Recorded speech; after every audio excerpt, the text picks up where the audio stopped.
Hi friends, welcome to my channel. ಇವತ್ತು ನಾವು ಬೆಳಿಗ್ಗೆನೇ ನಮ್ಮ ತೋಟದಲ್ಲಿ ಗೊಬ್ಬರ ಹಾಕೋಣ ಅಂತ ಹೋಗ್ತಾ ಇದ್ದೀವಿ. ನಾವು ಹಾಕ್ತಾ ಇರೋ ಗೊಬ್ಬರ ಯಾವುದಪ್ಪ ಅಂದರೆ 10, 26, 26, 9, 24, 24 ಇದು ಗೌರ್ಮೆಂಟ್ ಗೊಬ್ಬರ. ಮತ್ತು ಇದ್ರ ಜೊತೆ ಬೇವಿನ ಹಿಂಡಿ ಕೂಡ ಹಾಕ್ತಾಯಿದ್ದೀವಿ.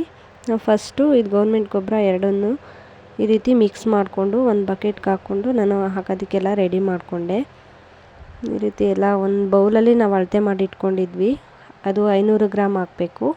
ಮತ್ತು ಬೇವಿನ ಹಿಂಡಿ 500 ಗ್ರಾಮ್ ಹಾಕಬೇಕು. ಎರಡು ಸೇರಿ ಒಂದು ಗಿಡಕ್ಕೆ 1 kg ಆಗೋ ರೀತಿ ನಾನು ಇದು ಗೌರ್ಮೆಂಟ್ ಗೊಬ್ಬರ ಎಲ್ಲ ರೆಡಿ ಮಾಡಿಕೊಂಡು ಒಂದು ಬೌಲು ಅದನ್ನು ಹಾಕಿದೆ.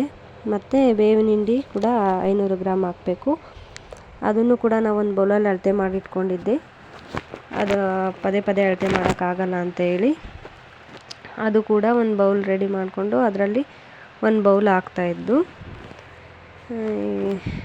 ಈ ರೀತಿ ನಾವಿದು ಗೊಬ್ಬರನ ಡಿಸೆಂಬರ್ ಟೈಮಲ್ಲಿ ಹಾಕಬೇಕು. ಡಿಸೆಂಬರ್ ಇಲ್ಲ ಜನವರಿ ಒಳಗಡೆ ಹಾಕಬೇಕು. ಇದು ನಾನು ನಮ್ಮ ಮನೆಯವ್ರಿಗೆ ಹೆಲ್ಪ್ ಮಾಡಿಕೊಡೋಣ ಅಂತ ನಾನೇ ಹೋಗಿದ್ದೆ ಗೊಬ್ಬರ ಹಾಕೋದಕ್ಕೆ. ಇವತ್ತು ನನ್ನ ಮಗ ವಿಡಿಯೋ ಮಾಡಿರೋದು. ಇವತ್ತು ಭಾನುವಾರ ಆಗಿರೋದ್ರಿಂದ ಅವನು ಕೂಡ ಮನೆ ಹತ್ರನೇ ಇದ್ನಲ್ಲ, ಹಾಗಾಗಿ ತೋಟದ ಹತ್ರ ಬಂದಿದ್ದ. ಅವನಮ್ಮ ನಾನೇ ವೀಡಿಯೋ ಮಾಡಿಕೊಡ್ತೀನಿ ಅಂತೇಳಿ ನನಗೆ ಹೆಲ್ಪ್ ಮಾಡ್ತಿದ್ದಾನೆ. ನಾನು ಹಾಕ್ತಾಯಿದ್ದೀನಿ, ಅವನು ವೀಡಿಯೋ ಮಾಡ್ತಾಯಿದ್ದಾನೆ. ಈ ರೀತಿ ಎಲ್ಲ ಗೊಬ್ಬರ ಎಲ್ಲ ಹಾಕಿ ಅದು ಬಡ್ಡೆನ ಕುಕ್ಕಬೇಕು. ಈ ರೀತಿ ಬಡ್ಡೆಕಾಯಿ ಕುಕ್ಕೋದ್ರಿಂದ ಇಳುವರಿ ಕೂಡ ಚೆನ್ನಾಗಾಗುತ್ತೆ. ನಾವು ಗೇಮೆ ಮಾಡಿಸಲ್ಲ, ಹಾಗಾಗಿ ಈ ರೀತಿ ಗೊಬ್ಬರ ಹಾಕಿ ಈ ರೀತಿ ಕುಗ್ಸೋದ್ರಿಂದ ಗೊಬ್ಬರ ಕೂಡ ಚೆನ್ನಾಗಿ ಮಿಕ್ಸ್ ಆಗುತ್ತೆ ಮತ್ತು ಇಳುವರಿ ಕೂಡ ಚೆನ್ನಾಗಿ ಬರುತ್ತೆ.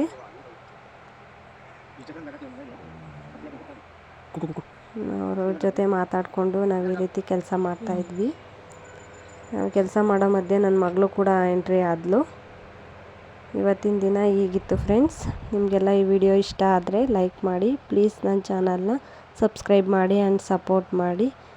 Thank you for watching my channel. ನಿಮಗೆ ಈ ರೀತಿ ವಿಡಿಯೋಸ್ ಇಷ್ಟ ಆದರೆ ದಯವಿಟ್ಟು ನನಗೆ ಸಪೋರ್ಟ್ ಮಾಡಿ.